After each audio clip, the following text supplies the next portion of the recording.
know what to eat with IBS, especially when there is actually a lot of information about the low FODMAP diet and other diets online. That's exactly what I'm going to cover in this episode of The Inside Knowledge. I'd like to give you a bit of inspiration for cooking some new things, getting back to enjoying eating again, but also avoiding the dreaded bloat. You'll learn which foods are low FODMAP and how to build a tasty meal, some flavour tricks to make your IBS diet the best it can be, and why getting out of a restricted diet is best for IBS. You'll also hear my thoughts on other diets bandied around for IBS, such as the carnivore diet, the low-carb diet, or gluten-free.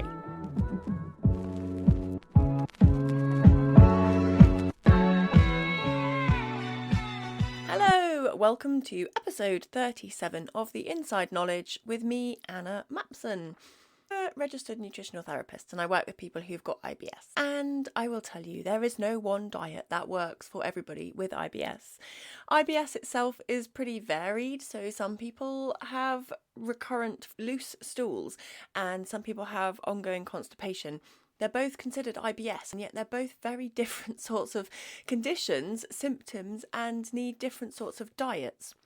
Today, though, I just want to focus on what you can eat if you're following a low FODMAP diet. If you want to catch up on the low FODMAP diet, what it includes and how to do it, listen to episode 17 and episode 18 where I break it down and explain to you exactly what it is. But in summary, it's a diet where you reduce fermentable fibres in order to control symptoms like bloating, gas, pain, loose, frequent stools. These are all often helped when you go on a low FODMAP diet. Now, the problem with it is it's not very intuitive. It's not easy to follow the diet unless you have a bit of help. And that's because a lot of the foods, the portion size is what determines whether it's high or low FODMAP, not whether you can eat the food or not. So some people, it's easier to follow, say, a dairy-free or a gluten-free diet because you just read the labels. If it's got any dairy in it, you don't eat it. That's clear cut. But with the low FODMAP diet, it's not so clear. But today I want to focus in on what you can eat freely and give you a few ideas for some meals. Now, this is not to say that everybody who has IBS should go on a low FODMAP diet. It's not suitable for everybody, particularly if you've had any disordered eating history. There might be other conditions and things that would make it not appropriate for you. But if you're someone who's got IBS and you have been on the low FODMAP diet for a little while and you want to start introducing a few new foods to your diet, then this episode hopefully will help you. So let's get into it. Now I'm going to start with vegetables, the sort of main meal of your day. Maybe that's your lunch or your dinner. Just trying to think about what you can eat more freely. So starting off with protein. Protein is low FODMAP. It doesn't always mean all protein will be suitable for people with IBS because some very high fat foods can also trigger digestive symptoms. Listen to episode 23 to hear more about how fat affects your digestion. But if you're starting with some lean meat, so this could be chicken, turkey, salmon, or any kind of fish, prawns, eggs, and then other vegetarian sources would be like tofu, tempeh. These are good, although I find increasingly a lot of my IBS clients can't tolerate tofu very well, particularly not in large amounts. So we need to think about some alternatives as well. There is low FODMAP meat alternatives if you're someone who doesn't mind the texture of meat but just chooses not to eat it. There are veggie sausages, veggie burgers, those kind of things. I have got a guide to UK-based alternative meat products and whether they are high or low FODMAP and which FODMAP is used. So a lot of vegetarian protein sources contain soya, or some of them are higher FODMAP and they are based on pea protein, for example. Now, that's just something you can go and look up, you can download. I'll put a link in the show notes if you are interested in finding out my low FODMAP vegetarian guide. You can download that and have a look. So you want to start off with protein. You want to try and get a good sized portion of protein at your main meal, and ideally eating it 2 to 3 times throughout the day, because we want to make sure we've got enough protein for maintenance, as well as if you have got any other goals, like if you're exercising, if you're recovering from any illnesses. Any of those things might increase your protein requirements. We need some carbs as well, so you can choose a variety of different grains which are all low FODMAP, particularly oats, rice, rice noodles, quinoa. You can choose these and mix and match, and a lot of gluten-free pastas will also be low FODMAP, although do check the ingredients because some of them have got quite high fibres added from gluten-free sources, but they wouldn't be low FODMAP. So particularly a good one is brown rice pasta, and actually people find the taste and texture of this quite nice. It's not like some of the gloopy gluten-free products that are corn-based. So you've got your protein, you've got some kind of carbohydrate, either from potatoes, rice, pasta, whatever. And then I'm going to go through some vegetables which are all low FODMAP and can be eaten pretty freely. We've got the green leafy things, which most people know and realise are low FODMAP, but these are things like rocket, lettuce, kale, spinach. So you can have some kind of cooked greens and you can add a little bit of flavouring to that, like soy sauce or butter or something to make it, a little bit more tasty. And then there's also a whole host of other vegetables, like if you like plain boiled vegetables on the side, you can have things like carrots, green beans, parsnips, although they're probably better roasted, and then also things like broccoli. Now, broccoli is slightly tricky with the low FODMAP diet. You can mostly have the heads of the broccoli, but not too much of the stalks, and that's where it gets confusing for people. But if you just have the top, the fluffy part of the broccoli, that is also okay to eat once a day, and you should be fine and keeping it a low FODMAP portion. So one meal idea would be to just have plain separate foods. This is often what I advise if you're eating out, is just keeps everything separate. It's easier to stay low FODMAP. So you have your meat or your fish, a baked potato, or perhaps some like roasted potatoes or chips or something, and then some vegetables like carrots, green beans, and then even a little bit of salad if you like lettuce and rocket and that sort of thing on the side. That's a kind of basic plain-ish meal. Then you can also do a stir fry, so you can have your rice as your carbs. And then in terms of the stir fry, you can add in bamboo shoots, kale, carrots, and flavouring it with things like ginger, soy sauce, a little bit of chilli if you like chilli, but not too much because that can upset an IBS tummy. But you can also include those kind of Asian greens, so things like bok choy, a little bit of white cabbage you can grate in, and it just creates a really tasty, very varied source of vegetables. So stir fries I am very big on for adding variety to your IBS diet. Another meal that's fairly easy to do is to have gluten-free pasta with tinned tomatoes. Now, I know fresh tomatoes are high FODMAP and should be avoided, particularly cherry tomatoes, but you can actually have a tin of tomatoes shared between you and, housemates or the rest of your family, and that will be okay. As long as you're not eating a whole tin of tomatoes, you'll be all right. So you could have some roasted vegetables, including things like aubergine, carrots, parsnips, roast them in a tray and then add them to your tin tomatoes. Now, you can't have garlic, which is a key component of a lot of Italian cooking, but what you can do is add garlic flavoured oil. So you just have a little pot of oil on the side, put some garlic cloves in it and pour it into your meal to use as cooking, but you don't actually consume any of the garlic. This is a good way to get the flavour.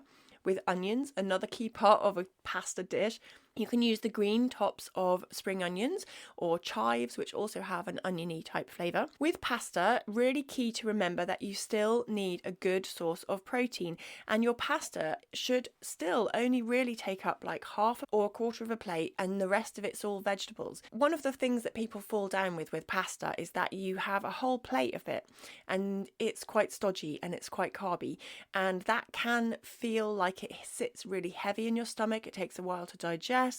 And then people say, oh, I don't get on with pasta. But maybe it's the quantity of pasta in proportion to the protein source that you're having and the vegetables.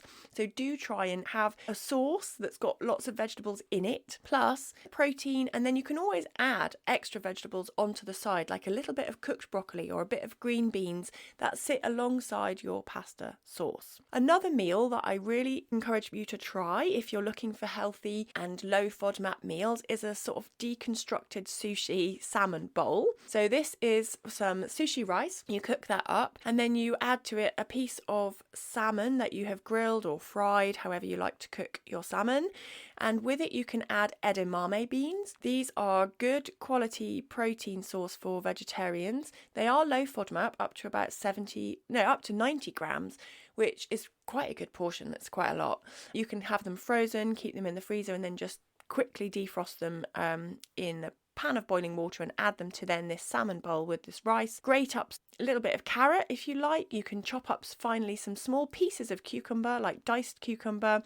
Chop up finally some lettuce or rocket and add that in, and then drizzle it with flavours. So you can add things like sesame seed oil, which is really delicious, a little bit of sweet chili oil, mayonnaise. You can really add anything that you like that is going to make it a bit more flavourful, but obviously, in the low FODMAP degree. Then lastly, another meal idea is to get some summer rolls, I think they're called. So you take rice paper that is hard out of the water and you dip it into some hot water. It becomes really soft, and then you roll up some protein, so like prawns or tofu, or again, it could be strips of meat, with some grated carrots, lettuce, a tiny bit of red pepper, and a sheet of nori seaweed. So you're going to put the rice paper down, put your sheet of seaweed on top of that, then put your protein and your vegetables in, and then you roll it up. And that is, again, a really delicious quick lunch. You can take that with you if you eat out of the home, and it just can be ready in a couple of minutes. Now, you heard me say there that you can have a small piece of red pepper. And that is the next thing that I want to come on to, is that you can have low FODMAP portions of vegetables that are higher FODMAP, but intersperse them throughout your week. So things like red pepper, you can have up to 40 grams. So why not add up to 40 grams at various points throughout the week? Just giving you a little bit more variety, a bit of taste, and just different nutrients, which is so important if you are on a restricted diet for a long time. Other things like I mentioned cherry tomatoes, they turn to high FODMAP at around 4, but it's fine if you want to put in 3 and dice them up and add them to your salad. That's still staying low FODMAP, and you're not messing up your diet if you just have low FODMAP portions now and again. The other thing I encourage people to do is to have small portions of pulses like lentils, chickpeas, black beans. Normally up to about 40 grams of these are completely fine. So it's a good way to add in a little bit of fibre but staying low FODMAP. Add them to your chilies, to your pasta, sprinkle them around into salads. Just try to mix and match as much as you can. Let's move on to fruit now. So what can you eat on a low FODMAP diet in terms of fruit? Well, there are a range of different fruits that you can eat quite freely, and I suggest people have 2 to 3 portions of these fruits per day. That's the goal. It might take you a little while to build yourself up to that, and that's completely fine. But don't be afraid to eat fruit on a low FODMAP diet. They are a great source of nutrients, vitamin C, as well as key antioxidants that help your skin, your brain health, and just general immune functioning. So our overall health. Really rely on these antioxidants which help keep us healthy. So some tropical fruits that are good for the low FODMAP diet include pineapple, papaya, and passion fruit. People are generally a bit surprised about pineapple because it is so sweet. You can get it from a tin, but frozen or fresh is generally higher in nutrients than tinned food. Other fruits that are low FODMAP and that you can eat a lot of include kiwis, oranges, and small oranges like tangerines or mandarins. And then berries, you can have blueberries and raspberries. Those are, again, like a portion. You wouldn't want to eat a whole container of them, but up to around 70 grams would be absolutely fine. And then quite firm greenish bananas. So when I say greenish bananas, I don't mean green and hard and where they like stick to your teeth, but to the point where they're not covered in brown bruises and like really have been sitting in your fruit bowl for 3 weeks. That is when the sugars increase and they would become high FODMAP. Again, there's nothing bad about those bananas, but if you're trying to stick to a low FODMAP diet, they would be considered higher FODMAP once they get a bit past it. Other fruit that often gets really forgotten is rhubarb, and that is one of the examples that I wanted to give you. So you can make a really delicious rhubarb crumble that can be low FODMAP and just have smaller portions of it. So chop up your rhubarb. You're going to put some sugar in with it because it is super sour, and mostly we like our desserts and puddings to be a bit sweet. Add sugar to taste. And then in terms of the topping, the crumble, what you can use is oats and butter and put some spices into it, so cinnamon.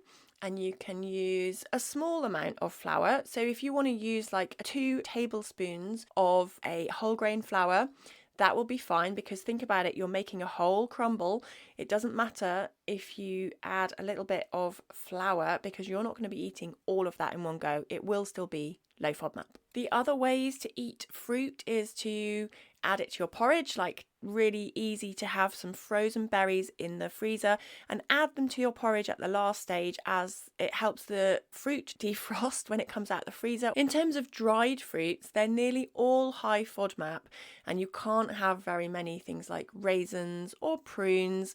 These tend to increase people's symptoms pretty quickly, but you can have about 30 grams of dried dates, which is not masses, but if you love eating dried fruits, you can have a little bit of that. Another way to make meals, so going back to dinners now, another way to make your meals a little bit more tasty is to grate some cheese on top of them.